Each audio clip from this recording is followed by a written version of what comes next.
자, 지금 계속 1번 우리가 하고 있는데 빌립보서를 받는 대상, 이 말씀을 받는 대상들인 어떤 상태를 한마디로 가지고 있어야 되며 어떤 상태를 유지하거나 성장해야 하는 그런 부분들의 말씀을 받고 있습니다. 그럼 하나님의 말씀은 아무나 받는 게 아니에요. 첫째는 그리스도 예수 안에 사는 지체들만이, 교회 지체들만이 말씀을 받았습니다. 두 번째는 그리스도 안에 있는 감독과 집사와 성도들의 말씀을 받았습니다. 세 번째는 복음의 협력자들이 말씀을 받습니다. 오늘 네 번째, 지난번 네 번째, 지식과 분별력으로 풍성한 사랑을 실천하는 이들이 말씀을 받습니다. 다섯 번째, 선한 것이 무엇인지를 분명히 분별하는 이들이 말씀을 받았습니다. 오늘 이제 여섯 번째, 오늘 여기 할 차례죠? 자, 다 같이 읽어봐요. 시작. 진실함을 그리스도의 날까지 이르는 자. 그리스도의 날까지 이른다. 이 그리스도의 날이란 그리스도의 재림을 말하죠. 이 재림 때까지 진실하여 허물이 없는 자들을 말합니다. 진실하여 허물이 없다. 매우 어려운 일이죠. 그러나 여러분, 이 진실하고 허물이 없는 생활을 하는 이들에게 말씀이 임하는 것입니다. 말씀 받는 거예요. 말씀은 하나님에게서 달려있는 게 아니라 우리에게 달려 있습니다. 하나님의 말씀은 늘 24시간 내내 세상에 있는 사람들이 주시기를 원하고 아들들에게 말씀을 주어서 먹게 하기를 원해요. 그러나 우리가 안 먹는다고 하면 소용없는 거예요. 하나님은 그것을 강압적으로 하지 않습니다. 우리 본인들이 사모하는 자들은 먹는 거예요. 사모하는 자들이 말씀 받는 거예요. 자, 진실함을 가지고 그리스도의 날까지 이르는 자가 말씀 받는다고 오늘 했는데, 그 진실함은 순수함, 순결함을 뜻을 가진 단어예요. 예수님이 재림하는 날까지, 또는 우리가 육신의 죽음을 맞이하여 그리스도 앞에 서는 날까지 우리의 순수함, 순결함을 지키는, 부터 나왔어요. 지키는 이들이 지속적으로 말씀을 공급받고 먹고 구원을 이루어갈 수 있습니다. 이게 말씀을 내가 정말 먹는다는 거, 안 먹는다, 이것은 뭔 차이냐? 다른 거 없어요. 영생을 이루느냐, 영생을 이루지 못하느냐, 이 차이. 그러니까 이거는 선택사항이 없어요. 영원한 생명을 이루어가는 것은 우리가 선택할 수 없는 것입니다. 이것은 무조건 선택해야지. 내가 뭐 할 수도 있고 안 할 수도 있고 그런 게 아니에요. 우리가 아들까지 되었으면은 그 나머지 길을 이제는 뒤돌아볼 것도 없고 옆에 볼 것도 없잖아요. 좁은 길을 통과했어요? 다 통과했죠? 생명길 지금 가고 있잖아요. 달려갈 길 가고 있잖아요. 근데 뭘 뒤돌아보고 옆에 볼 게 뭐가 있어요? 자, 고린도후서 11장 3절 4절. 자, 그러면 우리가 진실함 그리고 흠이 없는 것, 이게 뭘까? 진실함과 흠이 없는 것, 허물이라고 했나? 허물이 없는 것. 허물이 뭔지 아시죠? 뭐 짐승으로 따지면 한번 다 벗는 거잖아요. 응? 뱀 같은 허물을 벗잖아요. 우리 인간으로 따지면 허물은 좀 여러 가지 하자 또는 잘못된 부분들을 말하겠죠. 그러니까 뭔가 우리가 진실하고 잘못하는 부분이 있으면 그것을 다 벗어내야 한다는 거예요. 그런 생활을 해야만이 말씀 우리가 먹고 마시고 자라날 수 있는 거예요. 자, 3절 4절 읽어보시죠. 시작. 뱀이 그 간계로 하와를 미혹한 것 같이 너희 마음이 그리스도를 향하는 진실함과 깨끗함에서 떠나 부패할까 두려워하노라. 만일 누가 가서 우리가 전파하지 아니한 다른 예수를 전파하거나 혹은 너희가 받지 아니한 다른 영을 받게 하거나 혹은 너희가 받지 아니한 다른 복음을 받게 할 때에는 너희가 잘 용납하는구나. 네. 자, 우리들의 진실함, 우리들의 어떻게 보면 허물이 없다, 정직하고 좀 바르게 믿는 거죠. 그것은 우리가 어떤 윤리 도덕적이나 인간론 쪽에서 바르게 산 그런 것이 아니죠. 우리는 우리의 진실함을 지켜내는 것은 우리의 믿음을 지키는 것입니다. 여자로 말하면 정절을 지키는 거죠.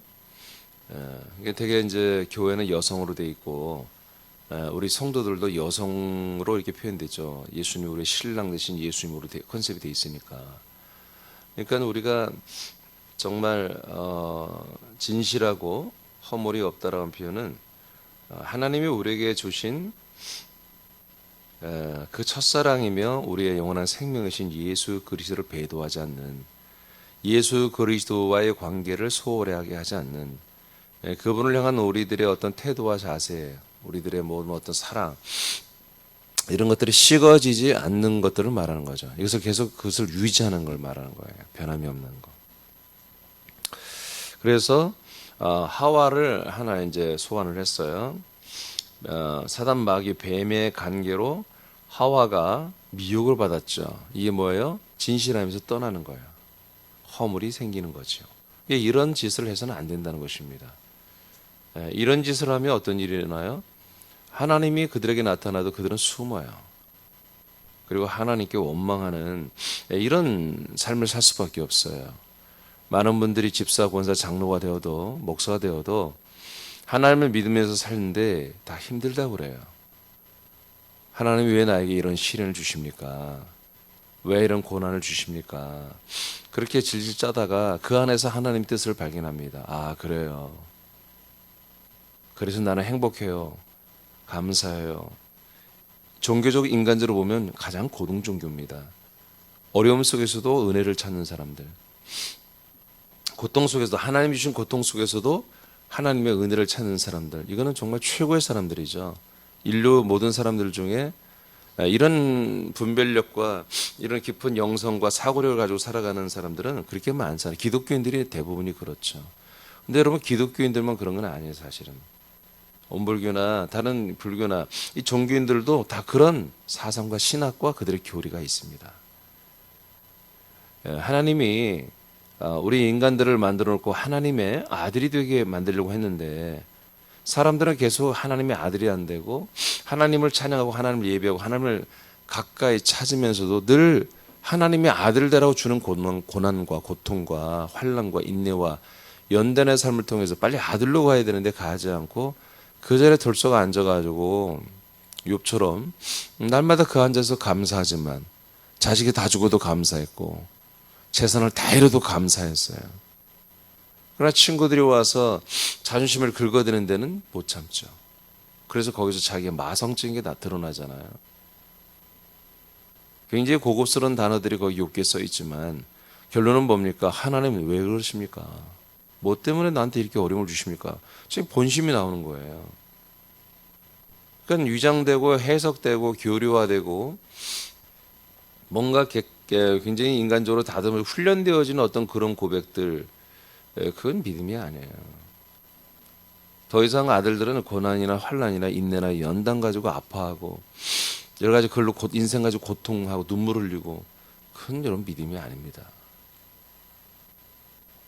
그것은 빨리 정신 차리고 그만 울고 그만 아파하고 그만 정신병 여러 가지 우울증 시달리지 말고 하나님 속히 사람으로 이제는 끝내고 하나님이 다 아들들이 되라고 하는 하나님의 강력한 개입이고 역사고 통치죠.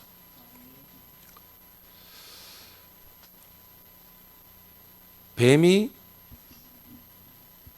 강경한 짓을 합니다. 그래서 뱀들의 목적은, 마귀의 목적은 결국 예수 그리스도와의 관계를 소원하게 하고 그리고 거기서 완전히 끊어지게 하는 것이 이들의 목적입니다. 하나님이 그들의 그 악한 사역을 허락해 놓았습니다. 없애지 않았습니다. 그래서 이 진실함이라는 것은 어떤 진실하지 못하는 환경과 그런 조건이 있을 때 진실함이 드러나는 것이거든요. 하나님은 저와 여러분의 앞으로도 계속 그렇게 거룩한 시험을 하실 겁니다.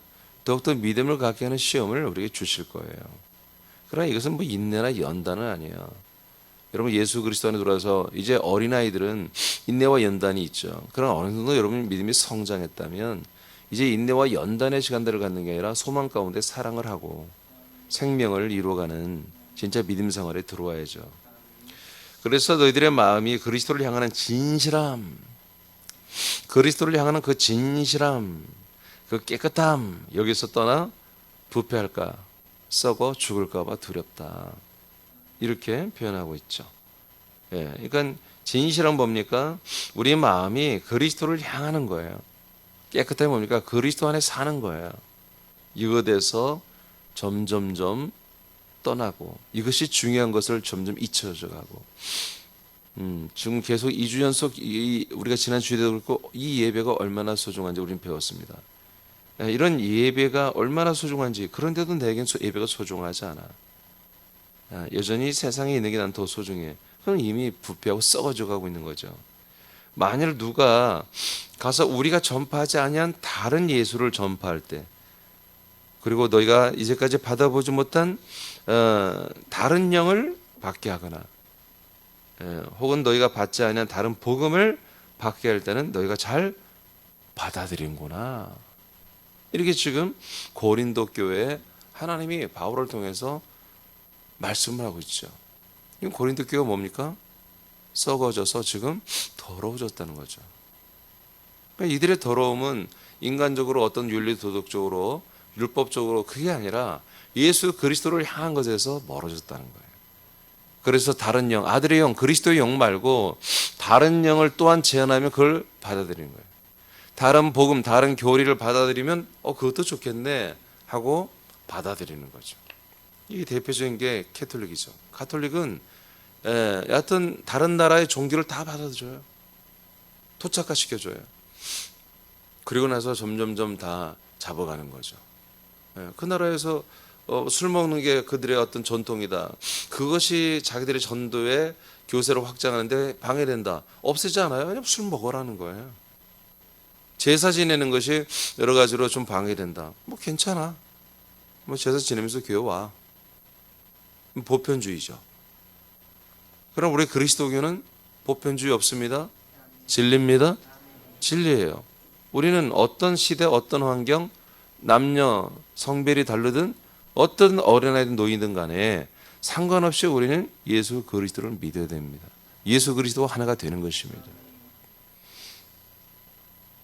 자, 그래서 우리가 깨끗하다, 진실하다는 것은 예수 그리스도를 향하고 있고 그와 하나 되는 상태가 깨끗함이에요. 진실함이에요. 이것이 점점 내 마음에 식어지고 내 마음이 점점 이것보다 더 재미있는 거, 이것보다 더 내게 어떤 설렘이 있는 거, 소망이 있는 거, 그것이 점점 강해진다면 우리는 이제 그 깨끗함에서 떠나서 부패하는 거죠. 요한일서 2장 22절에서 24절을 선포합니다. 시작. 거짓말하는 자가 누구냐? 예수께서 그리스도이심을 부인하는 자가 아니냐? 아버지와 아들을 부인하는 그가 저 그리스도니 아들을 부인하는 자에게는 또한 아버지가 없으되 아들을 시인하는 자에게는 아버지도 있느니라. 너희는 처음부터 들은 것을 너희 안에 거하게 하라. 처음부터 들은 것이 너희 안에 거하면 너희가 아들과 아버지 안에 거하리라. 아멘. 자, 처음부터 들은 것, 처음부터 들은 것을 너희 안에 있게 하라. 이게 뭡니까? 바로 이것이 깨끗함입니다. 진실함이에요. 처음에 들은 것이 나중에 바뀌지 않습니다. 그리스도교는 처음부터 끝까지 진리가 같습니다. 복음이 같습니다. 그 복음 진리가 뭐였습니까? 바로 예수께서 그리스도가 되신 것입니다. 내 안에서, 나에게서. 예수가 그리스도가 되심을 부인하는 애들은 바로 적 그리스도다. 이것은 하나님 아버지와 아들을 부인한 것 같은 것이다 이거예요. 내가 처음부터 너희들에게 전한 것, 그리고 우리가 너에게 전한 것, 성경이 우리에게 전한 게 뭐니? 예수가 그리스도가 되는 거다. 예수가 그리스도가 되는 거다. 예수가 그리스도가 되는 거다. 이것이 처음부터 지금까지 너희들이 듣고 있는 거다. 그런데 이것을 부인한다? 이건 적그리스도야. 그리스도를 대적하는 원수라는 거죠. 이 상태는 어떤 상태다? 처음부터 들은 것이 계속 예수가 그리스도가 되는 것이 내게 이루어져서 내가 그리스도 안에 살고 있다는 거 뭡니까? 바로 이 예수가 그리스도가 되는 처음 들은 것이 내 안에 거하고 있다면 우리들은 뭐다? 아들과 아버지 안에 지금 거하며 살고 있는 거다. 이게 뭐야? 진실함입니다. 이게 깨끗함이에요. 이 상태를 계속해서 우리가 유지하며 이 안에서 살아야 되는 것입니다. 이것을 뭔가 여기에 대해서 금이 가고 여기에 대해서 뭔가 일이 잘못되면 이게 더러워지는 거예요. 아, 내가 잠깐 정신을 잃었나 봐. 내가 시험에 들었나 봐. 이렇게 표현할지 모르지만 그건 그만큼 더러워졌다는 것입니다. 씻어내야 됩니다. 철저히 아버지 앞에 자백하고 토설하며 내가 왜 이렇게 됐는지를 분별해보고 왜 이걸 분별 안 하면 또 그렇게 되거든요. 분별해보고 어디에서 내가 떨어졌는지 어디에서 내가 더러워졌는지를 분명히 알아서 그걸 빨리 청소를 해야 돼요. 계시록 17장 4절 5절을 선포합니다. 시작. 그 여자는 자줏빛과 붉은빛 옷을 입고 금과 보석과 진주로 꾸미고 손에 금잔을 가졌는데 가증한 물건과 그의 음행에 더러운 것들이 가득하더라. 그의 이마에 이름이 기록되었으니 비밀이라. 큰 바벨론이라. 땅의 음료들과 가증한 것들의 어미라 하였더라. 아멘. 자, 이제 어떻게 보면 더러움, 음료, 뭐 이렇게 배도의 상징이 뭐냐면 이제 계시록에 나오는 여자라고 하는 존재죠. 이 여자는 자줏빛을 그다음 붉은 빛을 가지고 있는 옷을 입습니다. 그리고 보석 진주로 꾸미고 손에 금으로 된 잔을 가지고 있다고 이렇게 표현하고 있습니다. 온갖 가증한 물건, 하나님 보시기에 가증한 거죠. 그 다음에 그의 음행에 더러운 것들이 가득하다.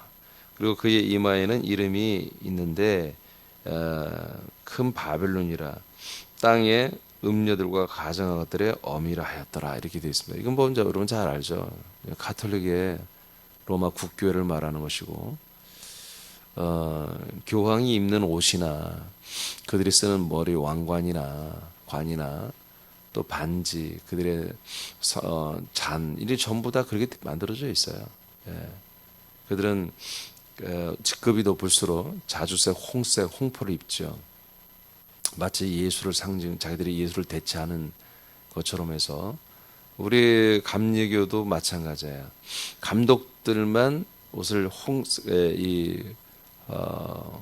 자줏빛 색을 입어요. 감독들만. 근데 이제 예를 들어서 목사들이 그거 입고 다니면 난리 나죠. 감독도 아닌 게. 근데 성경에 있느냐? 없어요. 그럼 교회법이 있느냐? 없어요. 그냥 그게 전통이에요. 감독이 되면 셔츠를 자주색으로 싹 바꿔 입어요. 옷도 많을 텐데 다른 거 안 입어요. 그것만 입고 다녀요. 감독만 되면. 옷이 무지하게 많을 텐데. 그렇게 바뀌어요. 근데 가톨릭에 보면은 다 입는 건 아니에요. 그들이 어떤 미사가 있으나 어떤 뭐 행사 있을 때 보면은 거기에 좀 리더급 되는 그런 어떤 그런 그룹들이 쫙 자리가 다르죠. 다 자줏빛으로 입고 앉아 있습니다.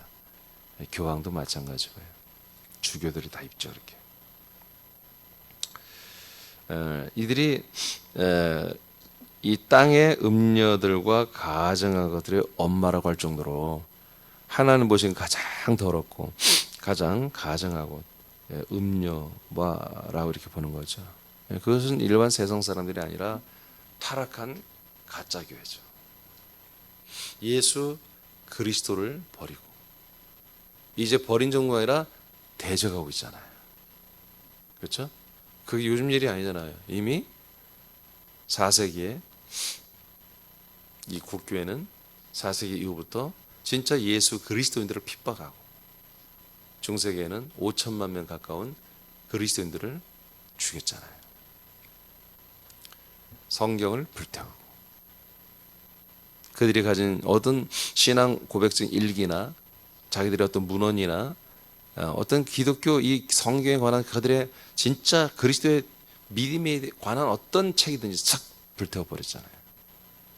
이게 역사적으로 이미 다 이건 입증이 된 거잖아요.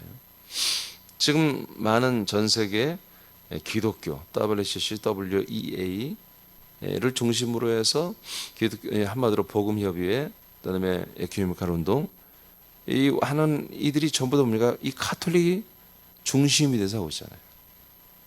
이들과 연합하고 있고, 이미 제가 말한 것처럼 세계 종교회의를 통해서 지금 코로나 때문에 조인만 못했지 이미 화상으로는 저희들 다 조인 이 하나가 될 것을 전부 다 합의를 다 봤습니다.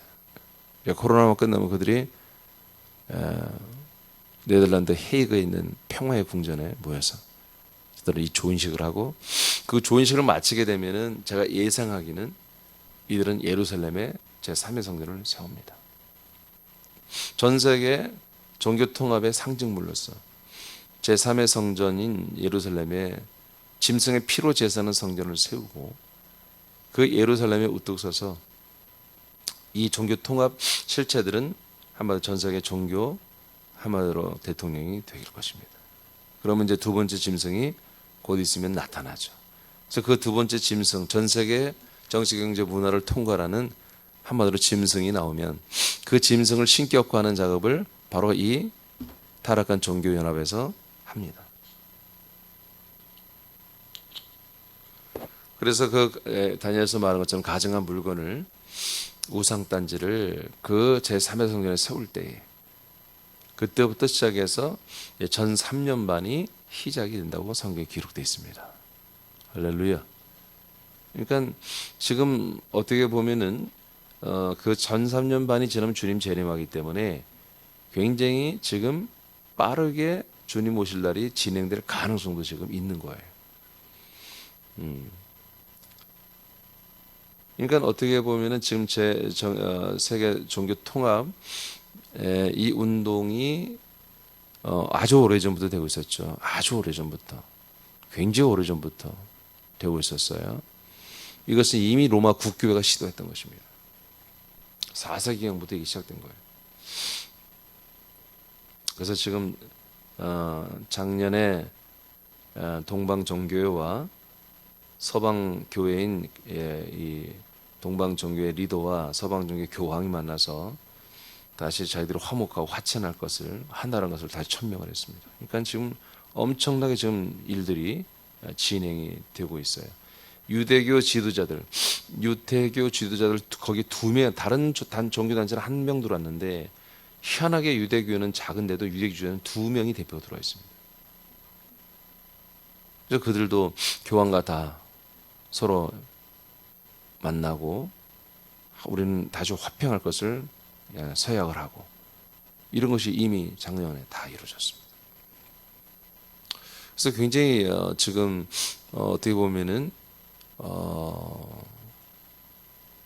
하나님이 빠른 시간 안에 이 모든 일들이 이루어지게 할 가능성도 있지요.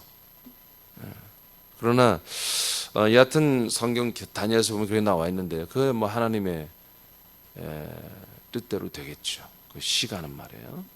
일 진행은 지금 우리가 다 보이는데 얼마만큼 하나님이 그 인터벌을 가지고 갈지 그건 우리가 모르죠. 그러나 중요한 것은 이 오염되지 않은 이 깨끗하고 진실한 그리스도의 복음이 확장돼야죠. 맞습니까? 예, 확장돼야죠.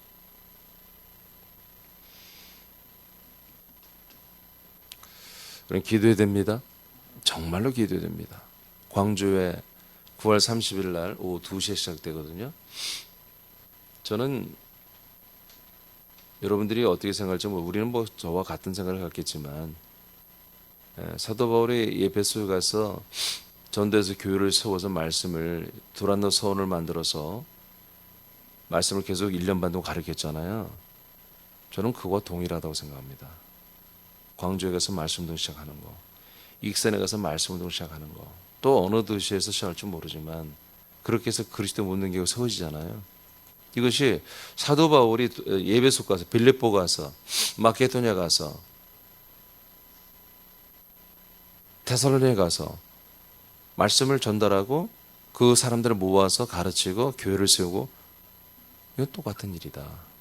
난 그렇게 생각합니다. 우리가 사도 바울만 우러러볼 게 아니라, 사도행전의 내용들만을 우리가 이상용으로 바라볼 게 아니라, 우리는 이미 동일한 그 초대교회, 이 사도행전의 역사를 우리도 새로운교회는 분명히 할 수 있는 그런 구조와 그런 생명력과 그런 실력을 우리에게 이미 주셨다.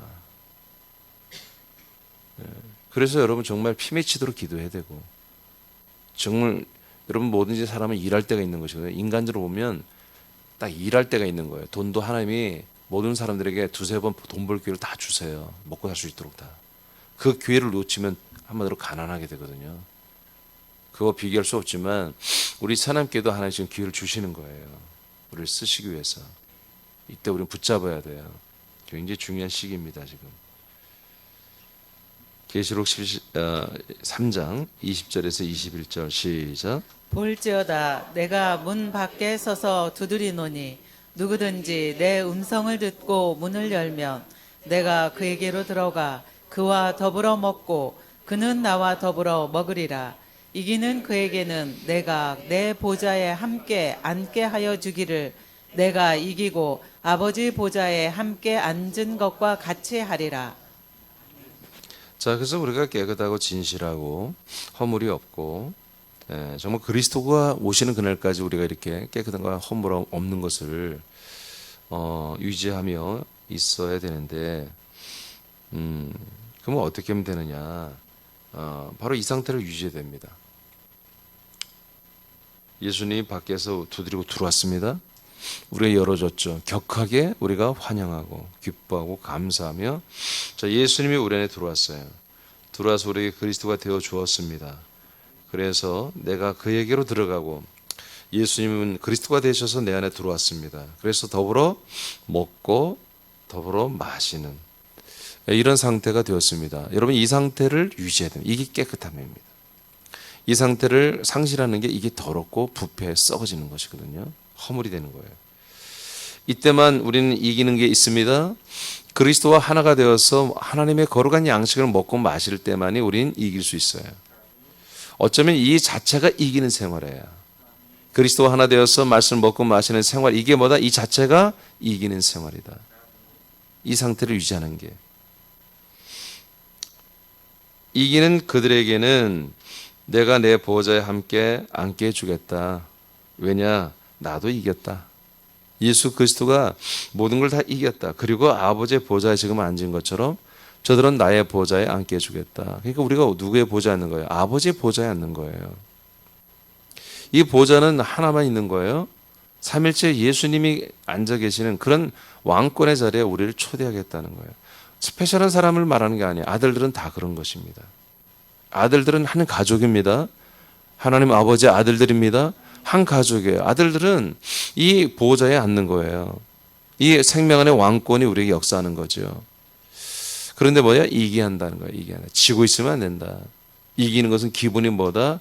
예수 그리스도와 연합하여 그 예수 그리스도와 함께 연합하여 함께 먹고 마시는 이 생활을, 이 상태를, 이 거룩함을, 이 진실한 상태를 유지해야 된다는 거죠. 잘.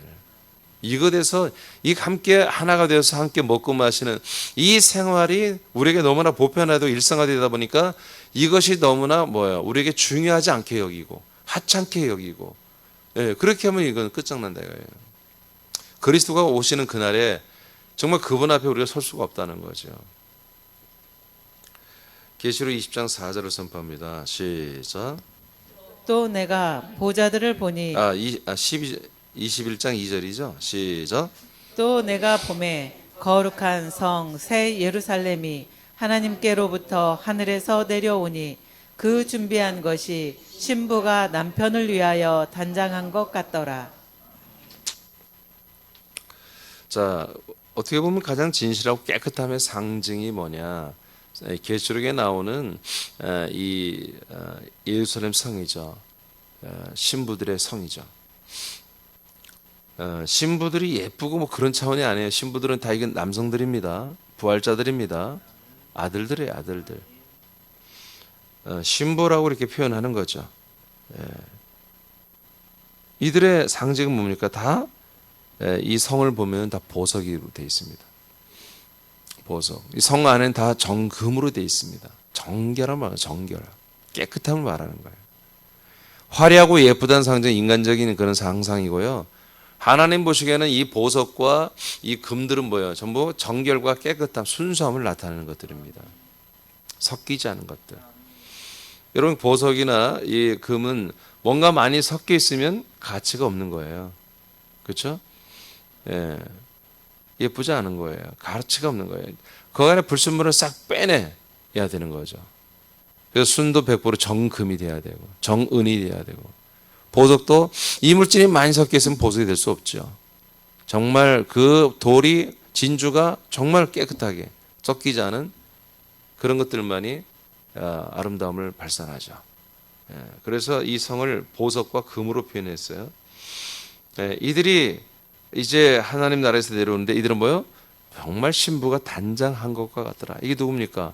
바로 진실함, 순수함, 순결함의 결정체들 열매죠.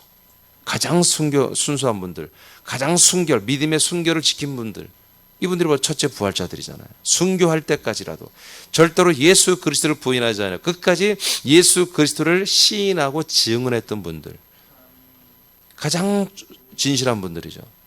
가장 허물을 싫어하고. 그래서 그 예수 그리스도 앞에 당신들이 서는데 그 정말 거기 합당하지 않은 것들은 어떻게든지 다 그걸 찢어내고 잘라내고 닦아내고, 정말 날마다 내가 죽는 그 순간이 아니라 오늘 이 시간에도, 오늘 지금 바로 이 시간에도 내가 그리스도 안에 살고 그리스도가 내 안에 사는데, 그분 앞에서, 그 하나님의 아들 예수 그리스도 앞에서 내가 어떻게 하면 진실할까, 어떻게 하면 깨끗할까, 순결할까, 날마다 이런 마음이 있어야 순교도 하는 거잖아요. 내가 나중에 하지, 다음에 할 거야. 그 다음에는 지옥이에요. 다음에는 천국이 없어요. 늘 다음에는 지옥만 기다리는 거예요. 그냥 오늘 지금 바로 피곤해도 그런 예수 그리스도 앞에 내가 어떤 그런 사랑의 정절을 지키려고 애를 쓰는 그런 순결한 분들, 이런 분들이 결국적으로 첫째 부활의 주인공들이 되는 거죠. 마태복음 20장 4절 시작. 또 내가 보좌들을 보니 거기에 앉은 자들이 있어 심판하는 권세를 받았더라. 또 내가 보니 예수를 증언함과 하나님의 말씀 때문에 목배임을 당한 자들의 영혼들과 또 짐승과 그의 우상에게 경배하지 아니하고 그들의 이마와 손에 그의 표를 받지 아니한 자들이 살아서 그리스도와 더불어 1000년 동안 왕노릇하니. 네, 이제 이런 분들이 아까 이제 예루살렘의 첫째 부활자들, 신부들이죠. 믿음을 지키는 것입니다. 어떤 환경에도. 자, 지금은 코로나를 여러분 백신을 다 맞아도 됩니다. 네, 그런데 이제 이것이 점점점 어떻게 갈 거냐면, 이제 정말 그 짐승의 표를 받게 할 것입니다. 지금 백신을 맞듯이 이것을 받아야만이 한마디로 직장도 다니고, 그리고 상거래도 하고 사회생활을 하게 됩니다. 이걸 안 받으면 모든 게 거래가 끊기고 생활이 어려질 것입니다. 근데 짐승의 표를 계시를 보니까 그 표를 받지 않고 그것 때문에 순교한 사람들이에요. 알겠습니까? 그러니까 우리 이건 생활 밀접하게 돼 있는 것에서 우리가 그것을 예수 그리스도를 선택하는 거예요. 우리는 지금 뭐 이런 시대가 아니죠, 감사하게도. 그러나 코로나라고 하는 것이 하나님이 한번 한국교회를 한번 실험해 보는 거죠. 여러 가지 다른 사람들의 악평, 직장에서 여러 가지 악평, 핍박, 그렇게 정부와 사단이 조장하니까 교회를 가는 것이 마치 악의 근원, 이 전염병의 근원지처럼 해버리니까 그 너무 웃기죠. 정부에서 8.15 때 집회 열려서 몇백 명 더 많아진 거니까 이 모든 코로나의 진원지는 바로 교회다. 전 국민이 그렇게 믿잖아요. 그러나 이번에 정교조가 수천 명이 정교조라 민노총이 모여서 그 집회를 했는데 그들은 아무런 제지도 없잖아요. 총리가 와서 사정하잖아. 앞에 제발 하지 말아달라고. 총리가 와서 건방지게 대통령 오라고 그래. 아마 대통령이 왔어도 말 안 들어요. 총리가 와서 사정하는데도 시끄러워하고 쫓아내고 자기가 해버리잖아요. 그래도 누구 하나 말리지 못하잖아요. 그러니까 이런 세상이 되는 거예요. 그러니까 기독교인들이 대통령 나오라 그래. 건방지게 총리가 나와서 우리가 여기 모여서 예배 못 드리게 한단 말이야. 대통령 오라고 그래. 이렇게 한 시대가 아니야. 경찰도 안 와 교회에. 그냥 평상시 동사무소 있을 때는 평범하게 예쁘고 착한 아줌마 청년 직원들이 여기 가서는 호랑이 돼가지고 감시자가 되고, 지금 이게 상상도 안 했던 일들이 교회에 일어나고 있잖아요. 우리 교회도 시청에서 제가 여러 번 전화 왔어요. 목사님, 새벽교회는 찍혔습니다. 제발 좀 덜 모이고 해주세요. 이번 한 번 더 지금 어쩔 수 없이 집합명령으로 폐쇄명령 내려야 됩니다. 저희 2번이나 전화 왔었다니까요.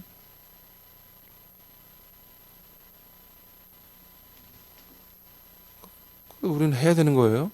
아니 이 정도도 못 이기면서 무슨 나중에 순교를 한다는 둥 무슨, 아니 순교하기 전에 벌써 굶어 죽는데, 슈퍼 가서 뭐 물건을 못 사는데, 순교당하기 전에 내가 순교를 해도 내가 물건을 사야 돼. 그럽니까? 그러니까 우리는 정말 믿음 생활을 너무 쉽게 생각하면 안 된다 이거예요. 성경에 있는 말씀을 너무 쉽게 받아 먹으려고 하지 마세요. 정말 이 내용을 정확히 알고 먹어야죠. 그래서 주님 오시는 그날에, 재림의 그날에, 그리스도 날에 정말 이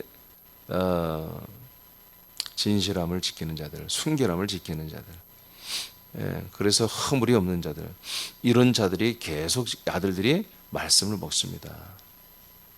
말씀을 듣는 거 먹는 건 다른 것입니다. 자, 마태복음 25장 1절 시작. 그때 천국은 마치 등을 들고 신랑을 맞으러 나간 열 처녀와 같다 하리니. 예, 신랑을 맞으러 가는 열 처녀는 빛을 발하고 있잖아요. 또 기름을 가지고 있잖아요. 이게 정결한 거예요. 그러나 여기 하나님은, 예수님은 여기서도 나누잖아요. 정말 흰 옷을 입고 빛을 발산하는 이 아들들, 이 열 처녀들 중에서도 그 중에 반절은 뭐다? 기름을 준비하지 못한 자. 그러나 기름을 준비한 자는 계속 빛을 발한다 이거죠. 그래서 결국 예수 그리스도를 만난 이들은 누구예요? 기름이 있는 자만. 계속 빛을, 어느 순간까지 그리스도의 향기, 빛을 나타내다가 어느 순간에는 좀 없어요. 나중에 또 하면 되죠. 여러분 못 만났어요. 예수 그리스도. 신랑을 못 만났어요. 못 만나서 성에 들어오잖아요. 문 열어달라고. 안 열어줘요. 못 들어갔잖아요. 근데 이거 예수님이 하신 말씀이에요. 신랑을 맞이한 그 5 처녀만 들어간 거예요. 이 신랑을 맞이하지 못한 이들은 자기가 살고 있는 성에 다시 들어간다는데 못 들어가게 하는 거예요. 쫓아내버려요. 너는 도무지 알지 못한다고 쫓아내버리잖아요. 말씀의 빛을 비추는 이들이죠. 이들은 이를 위해 생명의 빛이 되는 기름인 그리스도의 말씀이죠. 그리스도의 기름, 말씀으로 충만한 이들만이, 여러분 이 기름은 그리스도의 기름, 그리스도의 말씀을 말해요. 말씀만이 기름이에요. 충만한 이들만이 생명의 빛을 세상에 비추게 되어 있습니다. 이들은 정결한 신부들이죠. 순결을 지키는 이들입니다. 이들에게는 말씀이 계속 공급되고 있다는 것입니다.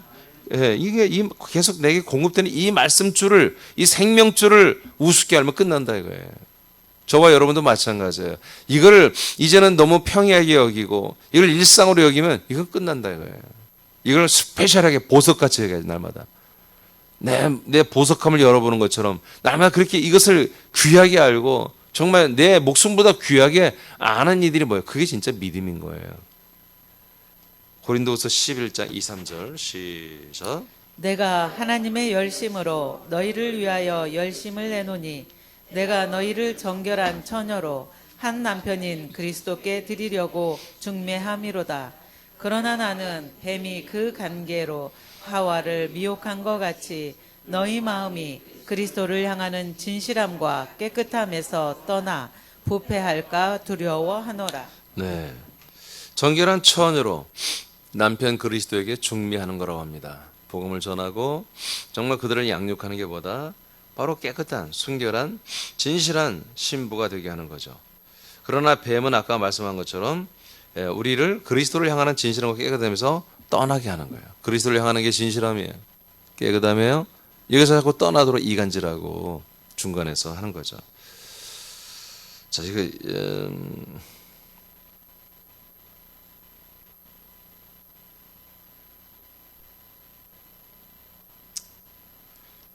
여기까지만 하겠습니다. 내일 이어서 하겠습니다. 이 종이에 가져오지 마세요. 제가 이것과 7번, 8번까지 포함해서 인쇄를 해드릴 테니까 왜냐하면 더 내용을 이어져야 되니까 그렇게 하겠습니다.